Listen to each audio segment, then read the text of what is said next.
Assalamualaikum warahmatullahi wabarakatuh. Innal hamdalillahi nahmaduhu wa nasta'inuhu wa nastaghfiruh wa na'udzu bihi min shururi anfusina wa min sayyiati a'malina. May yahdihillahu fala mudilla lahu wa may yudlil falan tajida lahu waliyyan mursyida. Asyhadu an la ilaha illallah wa asyhadu anna Muhammadar Rasulullah. Allahumma shalli wa sallim wa barik ala nabiyyina wa maulana Muhammad wa ala alihi wa sahbihi ajmain. Amma ba'du. Saudaraku, pada netizen sekalian yang dimuliakan Allah Subhanahu wa taala. Alhamdulillahirabbil alamin.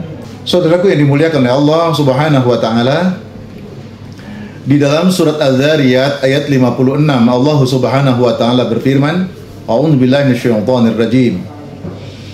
Wa ma khalaqatul jinna wal insa illa liya'budun.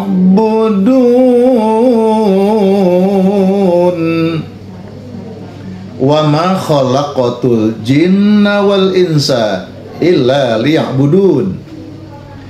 Dan tidaklah aku menciptakan jin dan manusia, kata Allah, kecuali mereka agar beribadah semuanya kepada Allah Subhanahu wa ta'ala. Saudara yang dimuliakan Allah, pelibatan seorang hamba Allah di dalam beribadah, di dalam beraktivitas, di dalam zikirnya, di dalam sholatnya, di dalam kesibukannya, melibatkan tiga hal utama.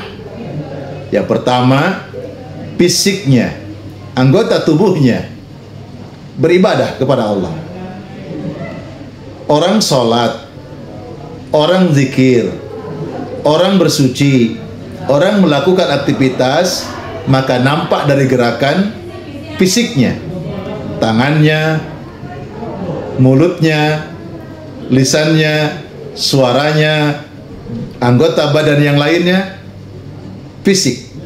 Yang kedua, hati. Yang ketiga, ruh. Pelibatan dalam beribadah ini melibatkan tiga hal. Fisiknya itu disebut dengan ilmu syariat. Ilmu syariat, ilmu yang mengajarkan kita sebagai seorang yang beriman kepada Allah, di dalam beribadah kita, beraktivitas kita, tentu kita harus mengikuti mutaba'ah, mengikuti Rasulullah Sallallahu Alaihi Wasallam yang dijelaskan kemudian oleh guru-guru kita, oleh para ulama. Orang berwudu, bagaimana tata cara berwudunya, bagaimana cara membersihkannya anggota wudu itu, sholatnya seperti apa, berdirinya, mengangkat kedua tangannya, bersedekapnya, ruku, i'tidal, sujudnya, dijelaskan di dalam ilmu syariat, fikih, melibatkan anggota badan fisik kita. Yang kedua, hati. Itu dalam sebuah kajian disebut dengan ilmu tariqah, tasawuf, hati. Maka orang berwudu, orang sholat, melibatkan hati. Kita umumnya simple, itu disebut dengan niat. Niat itu hati, dari hati. Tapi apa yang dilakukan oleh hati ini? Kita contoh, kita lihat. Sholat zuhur tadi barusan ini, bagi mereka yang mengucapkan niat, talaffuzun niyah, mengucapkan niat, usolli fardhu zuhri. Usolli itu maknanya adalah saya sengaja sholat. Fardhu zuhri, sholat fardu zuhur. Usolli itu sengaja. Artinya apa? Aktivitas ibadah, sholatnya, zikirnya, wudunya, aktivitasnya itu adalah perbuatan sadar yang dilakukan, perbuatan yang disengajakan. Itu disebut dengan niyah. Itu bab hati. Maka orang yang sholat, bagaimana hati ini hadir? Caranya bagaimana? Memaknai apa yang kita baca dalam sholat kita, mentadaburi apa yang kita ucapkan, yang kita lakukan, membesarkan Allah, bertasbih kepada Allah. Kita ucapkan Allahu Akbar, hati kita hadirkan Allah Maha besar. Gusti, kula niki kecil, kula niki hina, Engkau maha mulia, Engkau maha suci ya Allah, Engkau maha besar ya Allah. Itu adalah disebut dengan tariqah tasawuf. Bagaimana menghadirkan hati, hati bisa mentadaburi ketika kita ibadah kepada Allah dalam aktivitas sehari-hari. Pelibatan yang ketiga tentang ruh. Ruh ini adalah disebut dengan hakikat tauhid.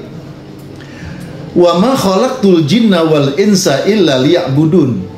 Tidaklah aku menciptakan jin dan manusia, kata Allah. Jin dan manusia diciptakan Allah, mereka hidup.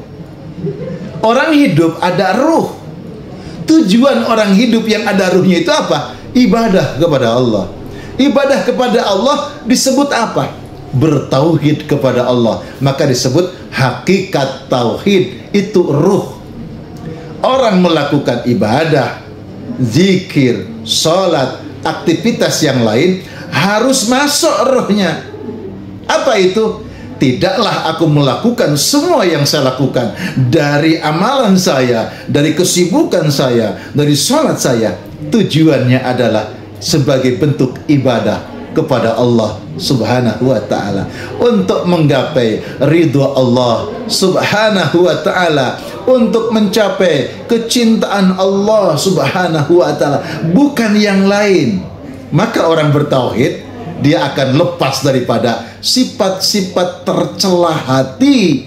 Apa itu? Sifat ujub, riya, takabur, sum'ah, dan sebagainya dan sebagainya. Kenapa? Tidaklah dia ibadah hanya untuk mencari perhatian dari Allah Subhanahu wa ta'ala. Tidaklah dia melakukan amal ibadahnya kecuali hanya memohon atau mendapatkan keridhaan dari Allah Subhanahu wa ta'ala. Subhanallah. Jadi ibadah kepada Allah itu seperti melibatkan, ibadah kepada Allah itu adalah melibatkan tiga unsur tadi. Unsur fisik kita sesuai dengan tuntunan Nabi disebut syariat.